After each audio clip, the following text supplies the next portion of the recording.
अस्सलाम वालेकुम viewers, welcome in this channel. आप देख रहे हैं फूड विद मैरी। तो आज हम बनाने जा रहे हैं ग्रीन चिली चटनी, जो मुख्तलिफ स्पाइसी फूड के साथ इस्तेमाल होती है। इसको बनाने के लिए सबसे पहले मैंने ताज़ा पुदीना और सब्ज़ धनिया लिया, बारीक काट लिया उसको, और 7-8 मैंने इसमें ग्रीन चिलीज़ डाल दिए हैं, और नमक का आधा चाय का चम्मच मैंने डाला।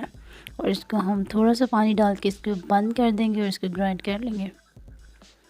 और साथ ही एक बोल में हम दही लेंगे। दही में 1 चाय का चम्मच हम उसमें लहसुन का पेस्ट डालेंगे। जो पेस्ट धनिया पुदीने का रेडी किया था वो डाल के इसको मिक्स कर लेंगे अच्छे से। और मज़ेदार चटपटी सी हमारी चटनी बिल्कुल रेडी है।